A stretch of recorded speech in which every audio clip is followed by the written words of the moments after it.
tardes, muchas gracias por acompañarnos en esta nueva edición de Agenda Económica en este día lunes, partiendo una nueva semana acá en CNN Chile con distintas informaciones que les traemos el día de hoy. Para arrancar esta edición vamos a estar hablando precisamente de una información que conocimos bien tarde el día viernes y que tiene que ver con la publicación del informe de finanzas públicas del cuarto trimestre del año 2025. Se cierra el año fiscal 2025 con la cifra que ustedes están viendo en pantalla y también parte de esta crítica que se le ha realizado al gobierno por un nuevo incumplimiento de la meta fiscal debido a que se conoció que finalmente el déficit estructural llegó al 3,55% del Producto Interno Bruto, superando con creces lo que se había proyectado también por el Ejecutivo. Acá hay distintas críticas, cuestionamientos por el manejo fiscal finalmente de esta administración, la herencia que le queda también al próximo gobierno de José Antonio Kast. Y también se han generado cuestionamientos en relación a la credibilidad de la regla fiscal que rige en nuestro país a raíz de estos incumplimientos consecutivos. Todo eso lo revisamos en el siguiente informe de Pilar Gutiérrez.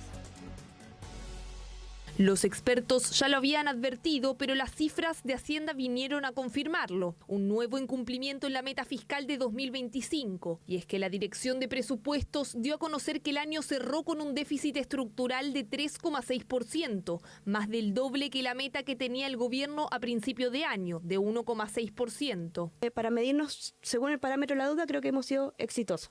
Exitosos en el sentido de la deuda como porcentaje del PIB está menor que cualquier escenario calculado que había calculado el CFA cuando empezó esta administración. Creo que por lejos y el desafío fiscal que hemos enfrentado más grande y que también creo que va a seguir siendo un desafío son los ingresos fiscales. Gasto contenido, menos deuda o menos crecimiento de deuda es evidentemente la demostración de que hay una responsabilidad fiscal. Así defendió el gobierno los resultados de 2025, y es que el desvío en la meta se debió a una menor recaudación de ingresos tributarios no mineros, que tuvieron su nivel más bajo desde 2014, excluyendo la pandemia. En específico, hubo una caída en el impuesto a la renta de empresas, pero las explicaciones no lograron frenar las críticas. Yo he llegado a la convicción de que esto no fue un error, fue una decisión que tomó en su minuto el ministro de Hacienda de desviarse de la meta fiscal. Todos conocimos con bastante anticipación que los ingresos fiscales del año en curso, tanto el año 2024 como el año 2025, no se iban a cumplir. Y ese ajuste no se hizo, a pesar de la numerosa advertencia tanto del Consejo Fiscal como de los expertos. Y es que los distintos organismos alertaron en reiteradas ocasiones que los ingresos se estaban estimando de forma muy optimista. Exactamente la misma crítica que se hizo el año pasado, cuando Mario Marcel todavía se desempeñaba como ministro de Hacienda. El gobierno ha sido irresponsable, ha sido negligente en materia financiera del Estado, pero también ha sido políticamente irresponsable en la ejecución de gastos que no puede cubrir. Se ha comprometido mucho más allá de lo que el Estado podría tener como ingresos y eso nos tiene en una situación económica compleja, financiera para el próximo gobierno. Hemos ido por un camino de ordenamiento de las finanzas que comenzó a partir de la pandemia y creo que en ese sentido hemos avanzado. Yo lamento mucho, por cierto, el déficit, claro que sí, pero nadie fue capaz en el Senado, en el Congreso, en la Comisión de Presupuestos, ni tampoco en la plenaria, de decir de dónde querían cortar el queque. Chile tiene una meta fiscal dual que plantea contener la deuda por debajo del 45% del PIB y cumplir con la meta de balance estructural autoimpuesta para el año por el gobierno de turno. Los expertos explican que los incumplimientos reiterados debilitan la credibilidad de la regla fiscal. El incumplimiento del déficit estructural y el efectivo, la verdad que sí empieza a deteriorar un poco la imagen que tiene Chile al no estar cumpliendo sus propias metas. Y eso empieza a exigir por parte del mercado una mayor prima por riesgo. En la medida que también vaya aumentando la deuda del país, también esto tiene como consecuencia que el endeudamiento del gobierno empieza a ser más caro. Entonces es importante ir cumpliendo estas propias metas que el mismo gobierno plantea o al menos acercarse. Si bien el gobierno ya comprometió un recorte en el gasto de $800 millones para abordar el desvío, especialistas consideran que es insuficiente. Y va en el sentido correcto. El problema es que el descalabro es tan grande que no alcanza a ser lo suficiente. Lo que se requiere aquí es que el Estado empiece a cumplir con la norma efectivamente que se ha autoimpuesto. El desafío que tiene para adelante la nueva administración y el futuro ministro de Hacienda es hacer un ajuste de gasto relevante. ¿Cuánto? Bueno, lo más que se pueda. Si son 1.000, 2.000, etcétera, el monto que ellos puedan alcanzar. Y es que la actual Dirección de Presupuestos estima un déficit estructural de 2,7% para el 2026, una estrecha situación fiscal que hereda la próxima administración y donde las medidas correctivas dependerán ya del futuro ministro de Hacienda, Jorge Quirós. Bueno, en la entrevista del día de hoy en Agenda Económica vamos a estar ahondando también con más detalles sobre esta información. Vamos a cambiar de tema. Yo les cuento que continúan las reacciones y también las repercusiones a raíz de la decisión que se tomó en Codelco de remover a toda la línea directiva de la división El Teniente. Esto a raíz de distintos antecedentes que han surgido en relación a investigaciones por un accidente que hubo el año 2023, pero de un informe que se pidió a raíz de lo que ocurrió el año 2025 también con esta tragedia que dejó a distintos trabajadores de la división El Teniente fallecidos, también por una operación en la mina. Vamos a pasar a revisar en el siguiente informe parte de esas reacciones que yo les comento y también algunas de las acciones que ha tomado al menos la minera estatal para poder evitar que en el futuro sigan ocurriendo tragedias de esa índole.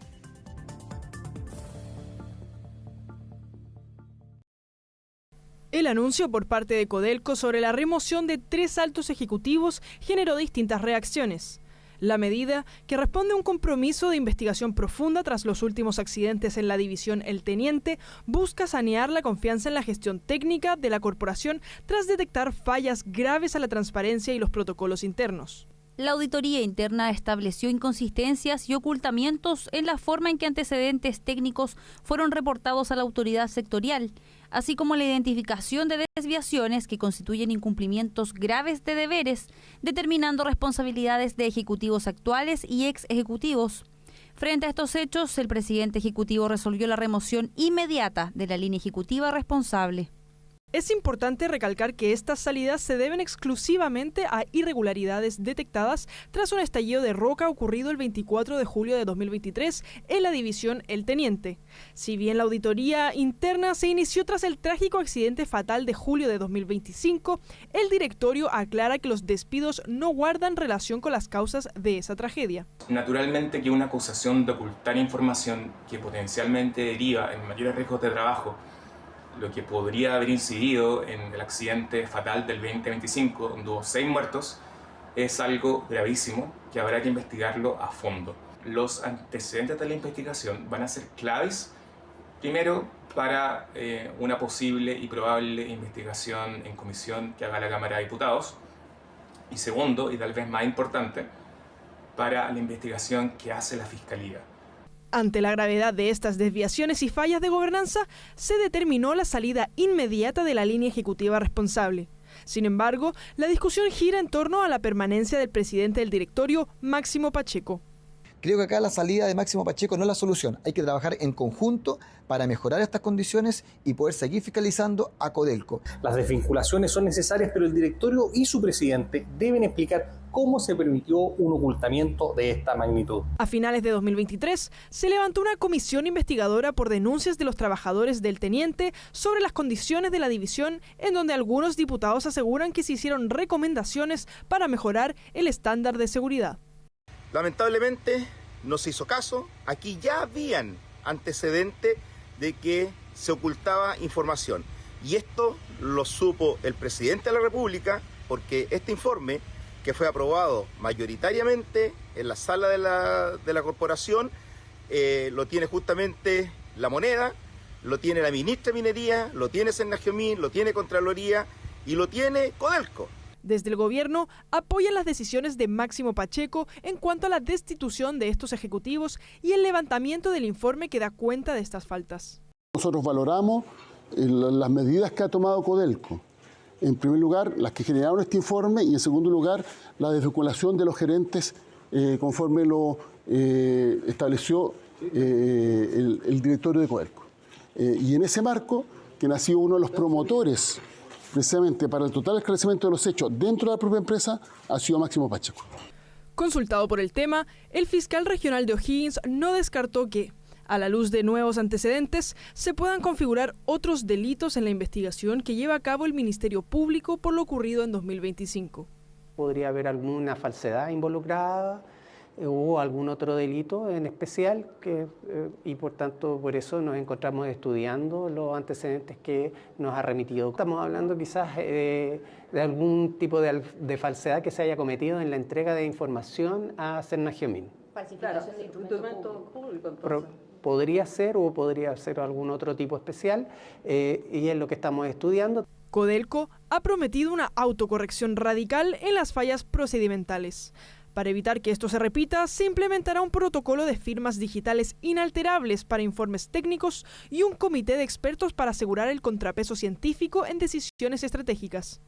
A eso se suman las acciones que se exigieron desde Serna-Geomin, entre las que se encuentran la adopción de medidas que garanticen la vida e integridad de sus trabajadores y pidió un informe técnico en el que se dé cuenta de las desviaciones identificadas. Bueno, con esta información nos vamos a ir a la pausa, pero a la vuelta seguimos con más análisis de las noticias que han estado marcando la pauta económica acá en nuestro país durante este día. Quédese porque ya volvemos con más de Agenda Económica.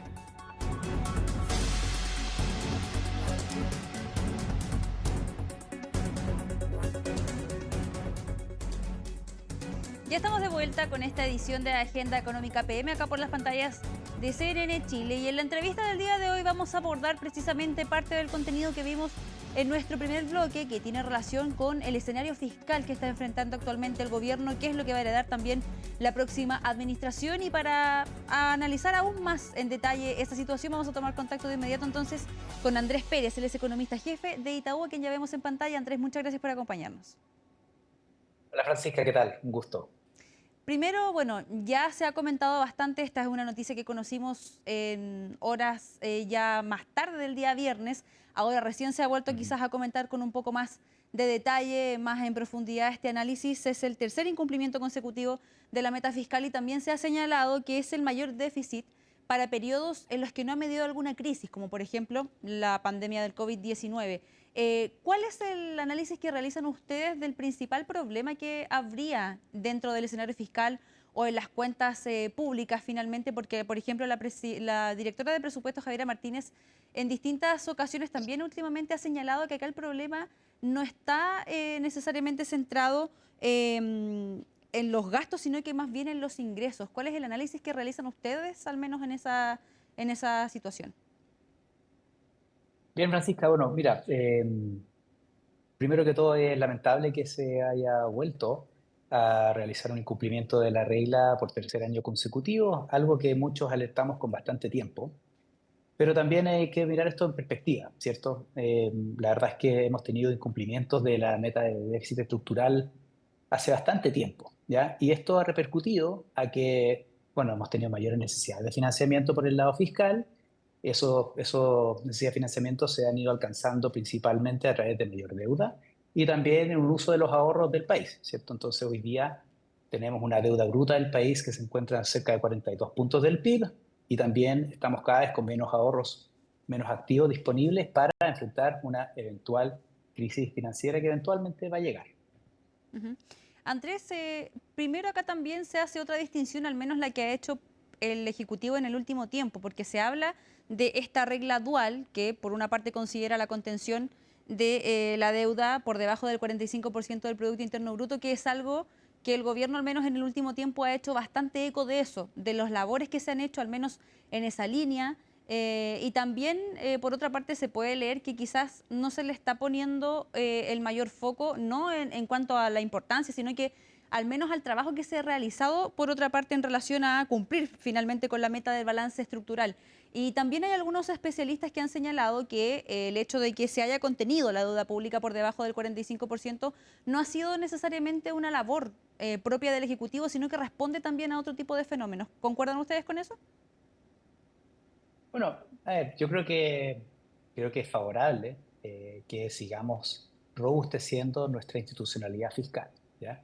Pero lo cierto es que nuestra institucionalidad fiscal se basa en torno a una regla fiscal donde deberíamos gastar acorde a nuestros ingresos permanentes o nuestros ingresos de largo plazo, ¿ya? Pero justamente derivado de dificultades en alcanzar esos ingresos en el tiempo, hemos legislado gastos que van significativamente por encima de lo que nosotros logramos alcanzar en el tiempo. Entonces, mira, la discusión de si es que la métrica es efectivamente la regla de balance estructural o no, yo creo que esa discusión no da lugar, porque simplemente es como se ha construido nuestra institucionalidad fiscal hoy día, ¿ya? Ahora, mirando hacia adelante, yo creo que esto tiene varias implicancias, ¿cierto? O sea, yo creo que el hecho que sigamos con déficits fiscales bien acentuados hacia adelante reafirma la importancia de realizar recortes de gasto, pero también reafirma la importancia de acelerar el crecimiento económico y medidas que vayan en esa línea, especialmente aquellas orientadas a impulsar la inversión. Uh-huh. En ese sentido también, bueno, siguiendo con el análisis, al menos en relación a este nuevo incumplimiento, el Consejo Fiscal Autónomo, otro tipo de entidades también habían advertido con anterioridad, precisamente a raíz de los otros incumplimientos que se han dado también de la meta fiscal en relación a quizás tomar más medidas para poder en el fondo poner una especie de, no sé, freno a esta situación o quizás intentar ir mermando los efectos de esto. Y también se ha hablado sobre las implicancias en relación a la baja en la credibilidad también de la regla fiscal que se aplica acá en Chile y que también, al menos hasta el momento, está muy bien vista por organismos internacionales, por ejemplo. ¿Cómo lo ven ustedes también en relación a que se está terminando este gobierno y ya es el otro el que va a tener que quizás ir aplicando distintas medidas para poder quizás ir fortaleciendo un poco más la situación fiscal de nuestro país? Mira, yo creo que hay varias lecciones que se pueden tomar de esta última experiencia, pero yo creo que lo importante acá es como para aquellos que están escuchando esto es como cualquier hogar que tiene ingresos y gastos, ¿ya? El país hemos legislado o nos hemos comprometido con gastos de largo plazo que superan ampliamente nuestra expectativa de ingresos. Entonces, en la medida en que esos ingresos no se hayan alcanzado, bueno, hemos tenido que recurrir a deuda y más deuda y más deuda y también utilizar los ahorros que teníamos. Entonces, yo creo que es importante acá generar conciencia de esto, ¿ya? Y que efectivamente es insostenible mantener el nivel de gasto que tenemos actualmente. Es imperativo realizar un ajuste, un recorte de gasto, justamente para cerrar el círculo, ¿ya? Esto es fundamental. Eso también tiene que estar acompañado de medidas de mayor crecimiento económico, ¿ya? Ahora, yo creo que también esto es importante transmitirlo, que el Consejo Fiscal ha sido muy acertado y oportuno en transmitir estas preocupaciones con bastante tiempo. Ahora, mirando una mirada de vaso medio lleno, también es importante sincerar que distintas métricas de activos de riesgo por el lado de los mismos precios de mercado sugieren que bueno, los spreads soberanos están bajos, hemos vuelto a los niveles de spread soberanos previo a la crisis social, los niveles de CDS, por ejemplo, a 5 años también han vuelto a transitar en niveles por debajo de lo que vimos durante los últimos años y han vuelto a los niveles previos al 2019. De hecho, Chile se posiciona hoy día con el nivel de CDS más bajo de otras economías pares en la región. Entonces, claro, pero yo creo que eso más bien eso responde a la expectativa de que vamos a tener una consolidación fiscal más agresiva hacia adelante, donde cerremos la necesidad de financiamiento, por cierto, también de la mano de la expectativa de altos precios del cobre hacia adelante. Uh-huh. Y en esa misma línea, Andrés, cuando se menciona el tema de tener que quizás hacer algún tipo de recorte, ir reduciendo los gastos. Sabemos que durante este gobierno se implementaron reformas que también tienen un gasto importante para el fisco, como lo es, por ejemplo, la reforma previsional. Se ha hablado también en distintas ocasiones, por ejemplo, de que también hablar quizás de recortes fiscales puede ser incluso poco popular, digámoslo de alguna manera, porque también se asocia que podría ir de la mano sin quizás poder evitarlo, del recorte de algunas medidas sociales o de políticas que se han implementado y que van de la mano precisamente también del lado más social. En ese sentido, ¿cómo también, desde el punto de vista netamente económico, cómo se vislumbra también el trabajo que se viene en adelante para la próxima administración en ese sentido, en esa línea? Y también considerando que la próxima administración ha prometido recortes fiscales de una envergadura bastante alta, que también fue foco de cuestionamientos en algún momento. Yo creo que es favorable que estemos hablando de las finanzas públicas y de lo importante de llevar a una necesaria estabilización de la deuda pública. Ya eso es como el ancla de la discusión, ¿cierto? O sea, no podemos mantener estos niveles de déficit fiscal hacia adelante, ya es insostenible, ¿ya? Ahora, entrando a las medidas que uno tiene que tomar, bueno, el gobierno entrante ya ha sincerado, ya ha mostrado cuáles son los niveles a los cuales apunta, hay ciertas cosas que simplemente no se pueden ajustar en el corto plazo. Por ejemplo, estamos hablando de gasto en intereses de la deuda, gasto social también se mencionó que eso no se tocaría, pero por cierto, yo creo que hay varias otras medidas de gestión, de eficiencia del gasto que se pueden realizar. Me parece que realizar reformas, por ejemplo, al Estatuto Administrativo en el Empleo Público es fundamental, dado que ahí se concentra una parte también importante del gasto fiscal. ¿Ya? Pero de nuevo, acá esto es justamente para asegurar que tengamos un buen Estado, que gaste de manera eficiente y que también que sus menores necesidades de financiamiento abran el espacio de inversión a otros sectores de la economía. ¿Ya? Si es que el fisco termina endeudándose menos, ¿cierto?, teniendo menos necesidades de financiamiento, eso abre espacio para que otros sectores de la economía, tales como por ejemplo la construcción, que también accedan a condiciones de financiamiento favorables.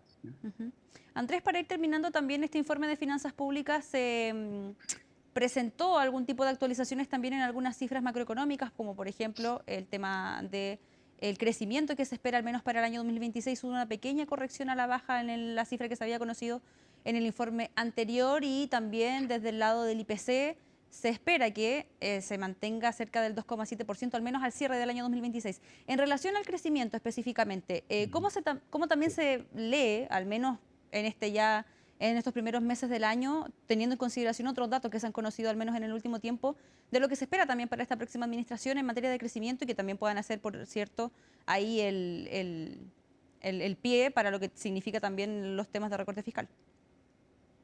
Bueno, mira, yo creo que la economía chilena se está preparando para crecer otro año en torno a 2,5%, puede llegar a crecer incluso más, dependiendo de la dinámica de la inversión privada, ¿cierto? Hay ciertos focos donde la economía todavía no muestra gran recuperación. Estamos hablando del mercado del trabajo, por ejemplo, donde la tasa de desempleo sigue transitando en torno a su tasa natural, pero por la parte alta de ese rango. Y eso hace que el consumo privado se mantenga relativamente débil, ¿ya?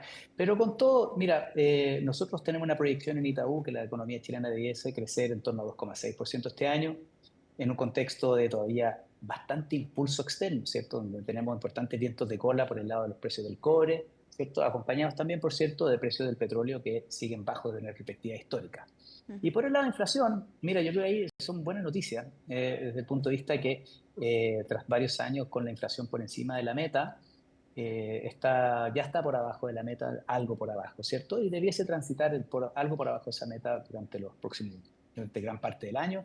Y bueno, nosotros tenemos una proyección que debería terminar el año algo por abajo de 3% durante este año. Una buena noticia, de hecho, tras varios años con la inflación por encima de la meta. Andrés Pérez, economista jefe de Itaú, muchas gracias por este análisis y esta conversación acá en Agenda Económica PM. Muchas gracias, Francisca, un gusto. Cuídense. Bueno, con este análisis también de uno de los temas que sin duda se ha tomado parte de esta agenda económica, damos por terminada esta edición de día lunes. Quédese con nosotros en nuestra sintonía, en nuestra compañía acá en CNN Chile, porque ya vienen más informaciones en CNN Prime. Que tengan una muy buena semana.